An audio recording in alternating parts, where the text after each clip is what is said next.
Suomessahan ollaan sillä lailla sinisilmäisiä, että on ajateltu, jopa minäkin olen ajatellut, vaikka olen ollut vaalivirkailijana ja kaikki on näyttänyt olevan ihan oikein, niin että kaikki menee ihan oikein myöskin ja ne kuoret suljetaan ja lähdetään viemään ja luullaan, että ne menee niin kuin me on laskettu kaikki täsmään, mutta eihän se niin olekaan.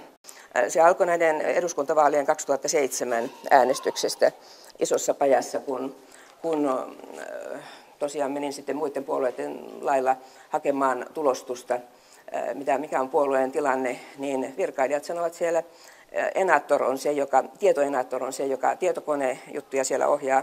Ja mä luulen, että ne on heiltä ne virkailijat. Mulla ei ole kyllä sanottu varmasti, vaikka mä olen kysynyt, mutta se oli Ylen Isossa Pajassa ja mulle sanottiin, että ei täällä ole sellaista puoluetta kuin köyhien asialla mukana laskennassa, että mitä te oikein tarkoitatte.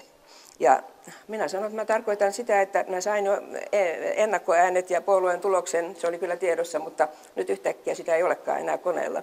Ja heidän esimiehensä lähti sitten soittelemaan, oli puoli tuntia pois suurin piirtein. Mä odottelin siinä ja hän sanoi soitellensa oikeusministeriöön ja mihin.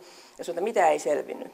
No sitten minä tietysti pohjalaisena seisoin siinä ja sanoin, että no, jos köyhänä siellä puoluetta ei ole, niin tässä on Terttu Savola Helsingin piirissä ehdokas ja antakaapa minun tulostukseni nyt. Ja mä jouduin ihan sanomaan siis sen tosi kovasti. Ja niin ne joutuvat ottaa minun paperini sieltä.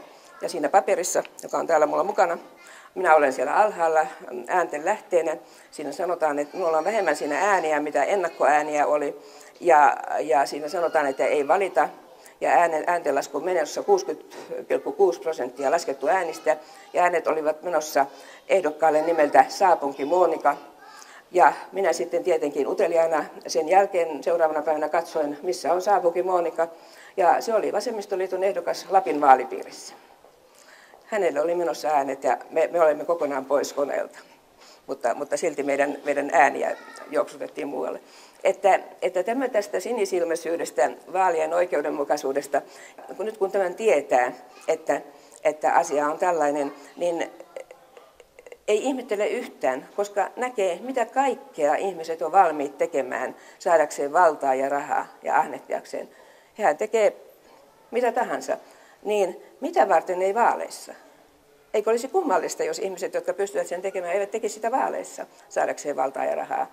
Ja se on mahdollista. Tuo MOT-dokumentti vähän jo kertoi siitä, että se on mahdollista, jos vaan on haluja.